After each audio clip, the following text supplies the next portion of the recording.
श्रीमद् भागवतम् ऐन्दावद् स्कन्धम् 26வது अध्यायम्। अथ षड्विंशोऽध्यायः। राजोवाच महर्ष एतद्वै क्षत्रियं लोकस्य कथमिति।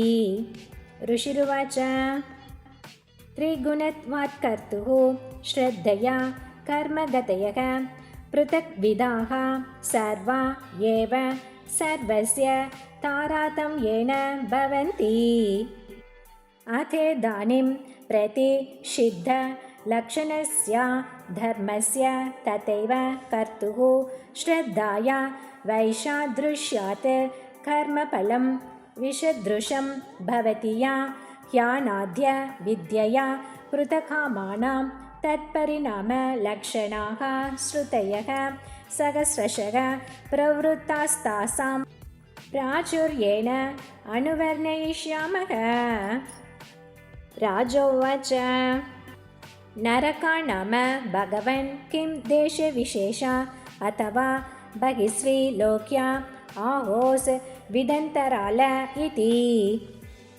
ऋषिरुवाच अन्तराल एव त्रिजगत्यास्तु दिशि दक्षिणस्याम दष्टाद् भूमेरुपरिष्टा च जलात्यस्याम् अग्निष्वाद्धातय पितृगणा दिशि स्वानां गोत्राणां परमेण समाधिना सत्या एवाशिष आसासाना निवसन्ति।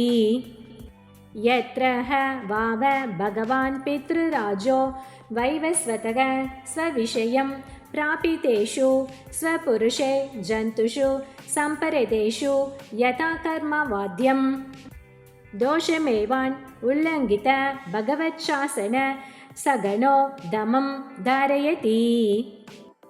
तत्र हैके नरकानेकविंशतिं गणयन्ति अथ तांस्ते राजन्नाम रूपलक्षणतो अनुक्रमिष्यामहि। तामिश्रो अन्धातमिश्रेर यौरवो महारौरवः कुम्भीपाकः कालसूत्रम् असिपत्रवनं सूकरमुखम् अन्धकूपः कृमिभोजनः सन्दं शस्तप्त सूर्मिर्वज्रकण्टक शाल्मली वैतरणी पूयोदः प्राणरोधो विशसनं लालाभक्षः सारमेयाद्धनम् अविचरयः पानमिति। किञ्च क्षारागर्दमो रक्षोघनभोजन शूलप्रोतो दण्डशुको वटनिरोधन पर्यावर्तन शुचिमुखमित्यष्टा 20 नरका विविध यातानभूमयः। तत्र यस्तु परवित्तापत्यकलत्राणि अपहरति स हि कालपाशबद्धो यमपुरुषैर् अतिभयानकैः तामिश्रे नरके बलान्निपात्यते। अनशनानुद पान दण्ड ताडन संदर्जनादिभिर्यातनाभिर्यात्यमानो जन्तुर्यत्र कश्मलमासादित एकदैव मूर्छामुपयाति तामिश्रप्राये। एवमेवान्ध तामिश्रे यस्तु वञ्चयित्वा पुरुषं धारादीन् उपयुङ्क्ते यत्र शरीरे निपात्यमानो यातनास्तो वेदनया नष्टमतिर्नष्टदृष्टिश्च भवति यथा वनस्पतिर्वृष्यमान मूलस्तस्मात् अन्धतामिश्रं तमुपदिशन्ति।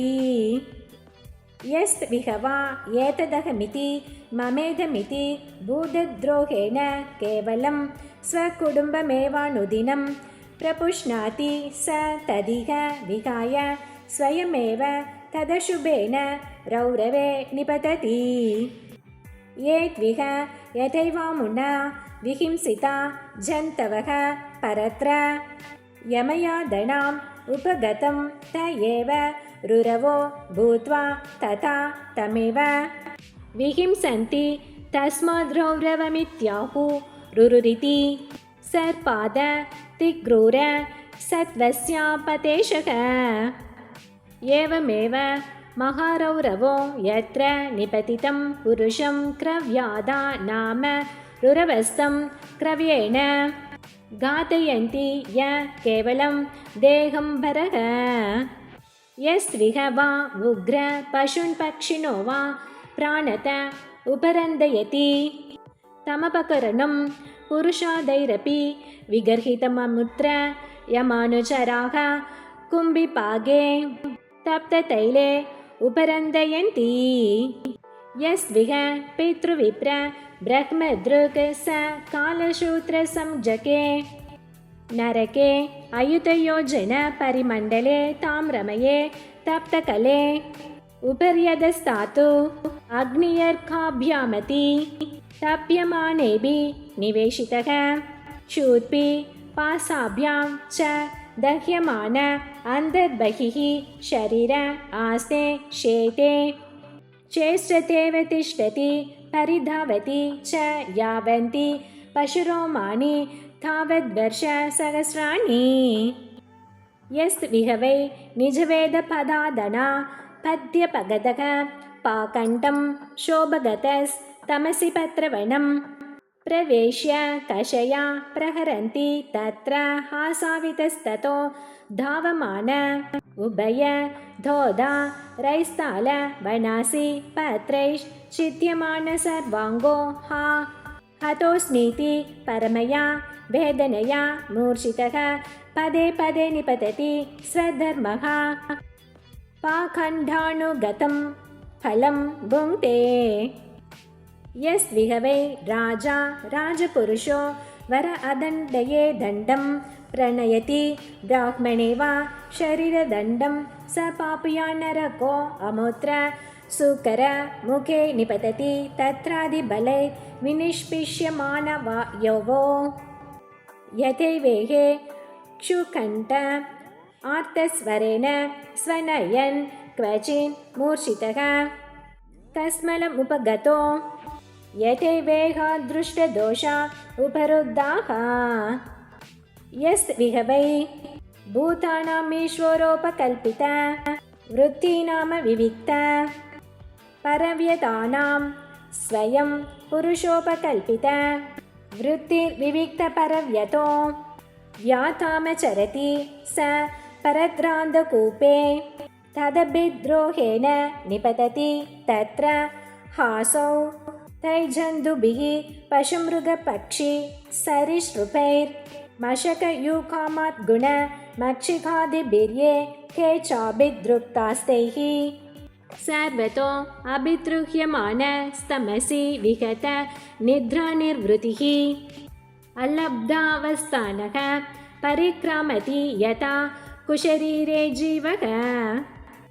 यस्विह वा असंविभज्य स्नाति यत्किञ्चन उपनतम् अनिर्मितपञ्चयज्ञो वायससंस्तुतः स परत्र कृमिभोजेन नरघातमे निपतति तत्र शतसहस्रयोजने कृमिकुण्डे कृमिभूतः स्वयं कृमिभिरेव भक्षयमानः कृमिभोजनो यावत्तद प्रत्ता प्रहुतादो अनिर्वेशम् आत्मानं यातयते।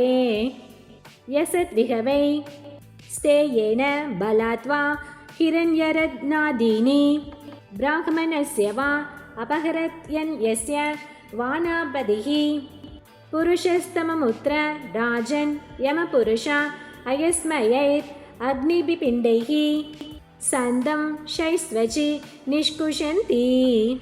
यस्त्विह वा अगम्यां स्त्रियम् अगम्यं वा पुरुषं योषित अभिगच्छति तावमुत्र कषया ताडयन्तस्तिग्मया शूर्म्या लोहमय्या पुरुषमालिङ्गयन्ति स्त्रियं च पुरुषरूपया शूर्म्यया। यस्त्विह वै सर्वाभिगमैः तममुत्रनिरये वर्तमानं वज्रकण्टकशाल्मलिम् आरोप्य निष्कर्षन्ति। ये त्विह वै राजन्या राजपुरुषा वा अपाखण्डा धर्मसेतुन् बिन्दन्ति ते सम्परेत्ये वैतारण्यं निपतन्ति भिन्नमर्यादास् तस्यां निरय परिखाभूतायां नद्यां यातो गणैरी तस्ततो भक्ष्यमाना आत्मना न वियुज्यमानाश् आसुभिः रुह्यमानाः स्वागेन कर्म भागमनुस्मरन्तो विन्मूत्रपूयशोणित केशनक अस्ति मेधा मांसवसा वाहिन्याम् उपपद्यन्ते ये द्विहवे वृषलिपतयो नष्टशौच आचारनियमास् त्यक्त लज्जा पशुचर्यां चरन्ति ते चापि प्रेत्य पूयविन्मूत्रश्लेष्म मलापूर्णार्णवे निपतन्ति तदेवादि बिभत्सितम् अश्नन्ति ये द्विहवे स्वद्गर्दभपतयो ब्राह्मणादयो मृगया विहारा अतीर्थे च मृगान् निघ्नन्ति तानपि सम्परेतान् लक्ष्यभूतान् यमपुरुषा इषुभिर्विद्यन्ति ये द्विहवे दाम्बिका दाम्भयज्ञेषु पशून् विशसन्ति तानमुष्मिन् लोके वैशसे नरके पतितान् निरयपतयो यातयित्वा विशसन्ति यस्विहवै सवर्णां भार्यां द्विजो रेतः पाययति काममोहितस्तं पापकृतममुत्र रेतः कुल्यायां पातयित्वा रेतः सम्पाययन्ति ये द्विहवै दस्यवो अग्निधा गरदा ग्रामान् सार्थान् वा विलुम्पन्ति राजनो राजबडावा तां शापिः परेत्य यमदूता वज्रदंश्राः श्वानः 720 सरबसं खादन्ति यस्विहवा अनृतं वदति साक्ष्ये द्रव्यविनिमये दाने वा कथञ्चित् स वै प्रेत्य नरके अविचिमध्यदशिरा निरवकाशे योजनशतोच्छ्रायाद् गिरिमूर्ध्नः सम्पात्यते यत्र जलमिव स्थलम् अश्म पृष्ठम् अवभासते तदवीचिमत्तिलशो विशीर्यमानशरीरो न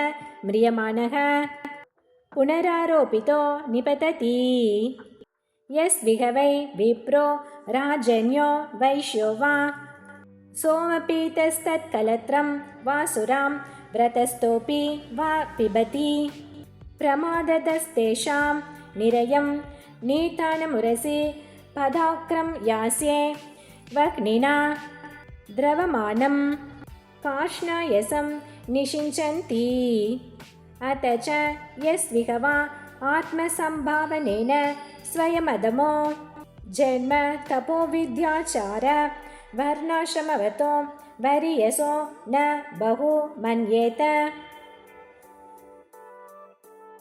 स मृतक एव मृत्वा क्षारकर्दमे निरये अवाक्षिरा निपातितो दुरन्ता यातना ह्यश्नुते ये द्विह वै पुरुषाः पुरुषमेधेन यजन्ते याश्च स्त्रियो नृपसून् घातन्ति तांशते पशव इव निहता यमसदेन यातयन्तो रक्षोगणाः सौनिका इव स्वदीदीन् आवतायसृक् बिबन्ति नृत्यन्ति च गायन्ति च हृष्यमाणा यतेह पुरुषादाः ये द्विह वा अनागशो अरण्ये ग्रामे वा वैश्रम्भकैर् उपसृतान् उपविश्रम्भय्य जिजीविषुन् शूलशूद्रादिषु उपप्रोतान् किरीटनखतया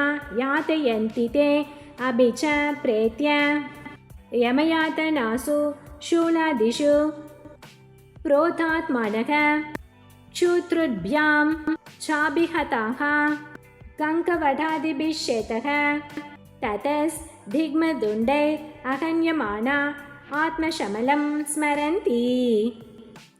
ये त्विहवै भूतानि उद्विजयन्ति नरा उल्बणस्वभावा यथा दन्तशुकास्तेऽपि प्रेत्य नरके दन्तशुकाख्ये निपतन्ति यत्र नृप दन्तशुका पञ्चमुखाः सप्तमुखा उपसृत्य ग्राशन्ति यथा बिलेशयान्।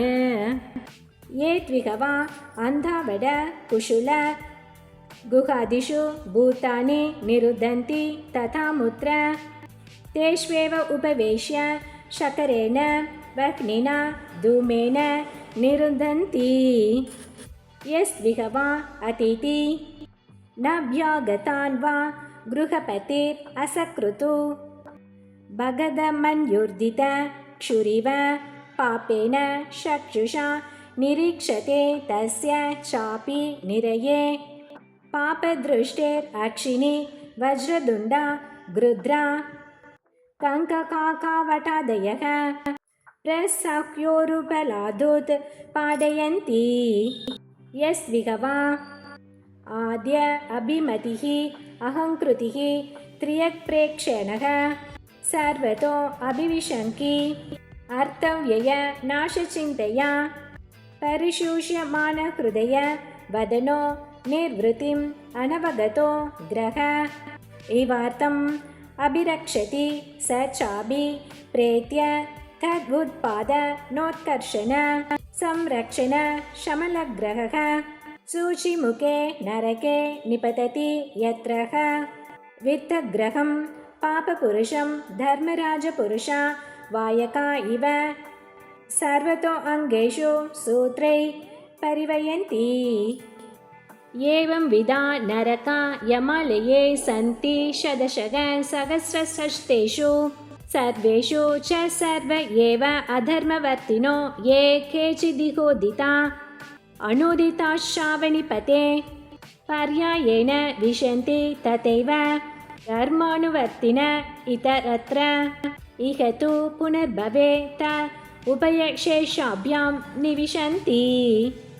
निवृत्तिलक्षणमार्ग आदावेव व्याख्यातः एतावानेव अण्डघोषो यश्चतुर्दशधा पुराणेषु विकल्पित उपगीयते यत्तद्भगवतो नारायणस्य साक्षात् महापुरुषस्य स्तविष्टं रूपम् आत्ममायागुणमयम् अनुवर्णितम् आतृतः पठति शृणोति श्रावयति स उपगेयं भगवतः परमात्मनो आग्राह्यम् अपि श्रद्धा भक्ति विशुद्ध बुद्धिर्वेद श्रुत्वा स्थूलं तथा सूक्ष्मं रूपं भगवतो यतिः स्थूले निर्जितमात्मानं शनैः सूक्ष्मं धिया नयेदिति भूद्वीपवर्षसरिदत्रिनभस्समुद्र पातालदिङ्नरकभागनलोकसंस्था गीता मया तव नृपाद्भुतमीश्वरस्य स्थूलं वपुः सकलजीवनिघायद्धाम। इति श्रीमद्भागवते महापुराणे वैयासिक्याम् अष्टादशसाहस्र्यां पारमहंस्यां संहितायां पञ्चमस्कन्धे नरकानुवर्णनं नाम षड्विंशोऽध्यायः। समाप्तोऽयं पञ्चमस्कन्धः। ॐ तत्सत्। श्रीहर्ये नमः। श्रीहर्ये नमः। श्रीहर्ये नमः। गोपिका जीवनस्मरणं गोविन्द गोविन्द। सद्गुरुनाथ महाराज की जय।